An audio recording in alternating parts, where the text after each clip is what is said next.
شككوا في خبر وفاته وقالوا إن سبب وفاة الفنان أحمد عامر هي جرعة زيادة من المخدر، وعشان كده اتأخرت صلاة الجنازة. وبعد ما تدخلت الشرطة اكتشفوا سبب وفاة الفنان أحمد عامر. تفاصيل مهمة وخطيرة جدا هنعرفها مع بعض في الفيديو ده. أحمد عامر فنان شعبي من أكتر الفنانين المتواضعين اللي هتقابلهم في حياتك، ومطرب متمكن جدا وقدر يبتكر طريقة جديدة ومختلفة يثبت بيها وجوده في الوسط الغنائي، وده لأنه بيمارس المهنة دي من صغره ومتمكن منها جدا، وعمل نجاحات كبيرة جدا وبقى من أكتر المطربين المهمين اللي موجودين في الغناء الشعبي. وفي عز مجده وشهرته ونجوميته ساب كل ده ومشي، وكان خبر وفاته صدمة للوسط الغنائي وكمان للجمهور، واللي يعرفه واللي ما يعرفوش زعل عليه جدا. ومن كتر صدمة الناس ما كانوش مصدقين الخبر، وكان معظمهم بيقول أكيد مات في حادثة، لحد ما وضح مدير أعماله وقال إنه كان تعبان شوية وكان عنده تعب في معدته، وراح للدكتور قال له الموضوع بسيط وامشي على العلاج ده. وبعد ما خدنا العلاج رحنا شغلنا، عملنا فرح في المنصورة وكنا مسافرين على القاهرة نكمل بقية شغلنا. وفجأة الفنان بعد ما عمل شغله تعب جدا وزاد الوجع عليه في معدته، وقرر يروح المستشفى تاني.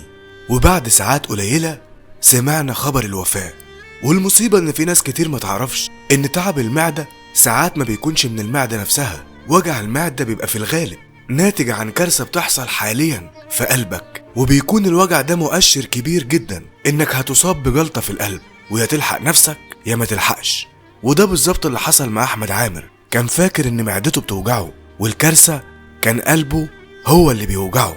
ولانهم ما اكتشفوش ده اول ما دخل المستشفى فما قدروش ينقذوه ويركبوا له دعامة في الشريان اللي اتقفل، وعشان كده توفى الفنان أحمد عامر. ولما توفى في سن صغير بدأت الناس تشكك في وفاته، واللي يقول ده بيشرب مخدرات وده سبب وفاته، وقالوا حاجات تانية كتير جدا. ولكن الحقيقة وضحها لنا الفنان عبد الباسط حمودة.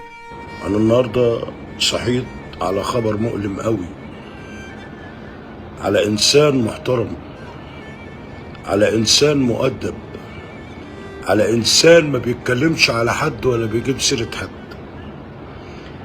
أحمد عامر ده ابني اللي أنا حزنت عليه قوي. ويا إخوانا أحمد عامر ده عشان تبقى عندكم فكرة يعني، لأن أنا معاشره، أحمد عامر ده بيخاف يشرب مية ساقعة. أي حد بقى يقول أي حاجة مش عارف إيه، لأ عشان يعمل ترند، لأ.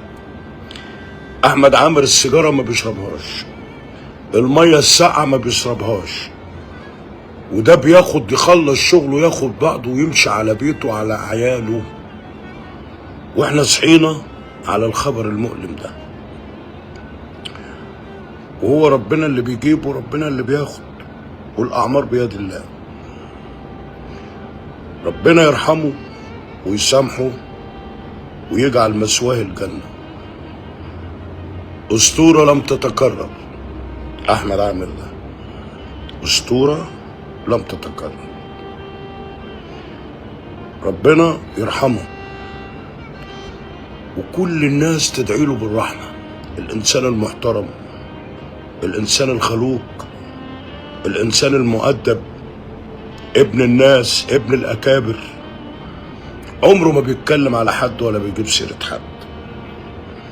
شخصية محترمة جدا جدا جدا. الله يرحمه، الله يرحمه، الله يرحمه، الله يرحمه. ونقول لأهل بيته، ونقول لوالدته، ونقول لمامته، ونقول لإخواته، البقاء لله، وده قدر ربنا، وربنا يجعل مثواه الجنة.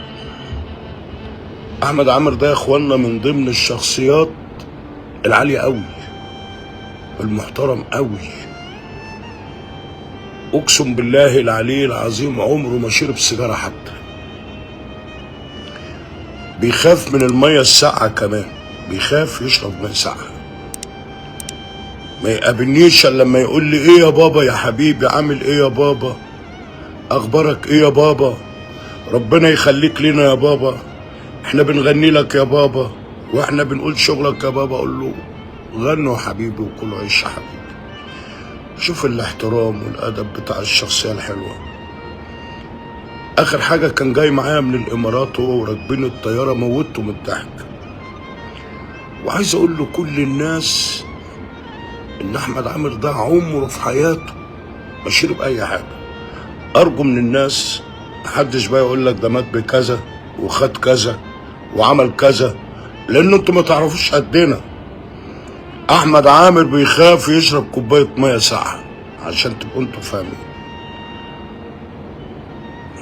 الله يرحمه، الله يرحمه ويجعل مثواه الجنه.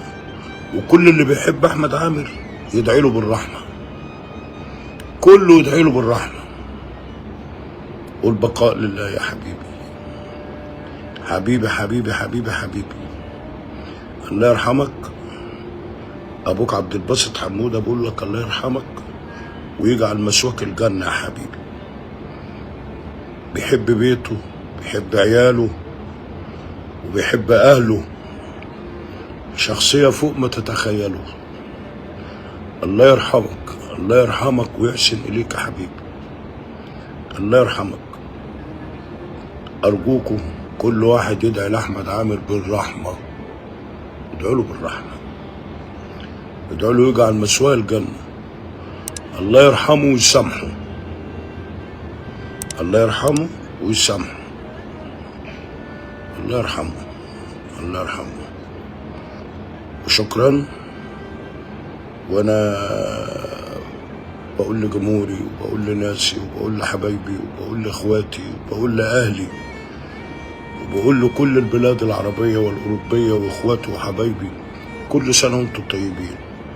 وارجو كل واحد يدعي له بالرحمه. الشخصيه المحترمه دي، الراجل المؤدب ده، انا عمري ما طلعت واتكلمت على حد، لكن ده محترم، ده ابن ناس، ابن الاكابر، فنان اسطوره لم تتكرر. اسمعوا مننا، ده فنان اسطوره لم تتكرر، احمد عامر.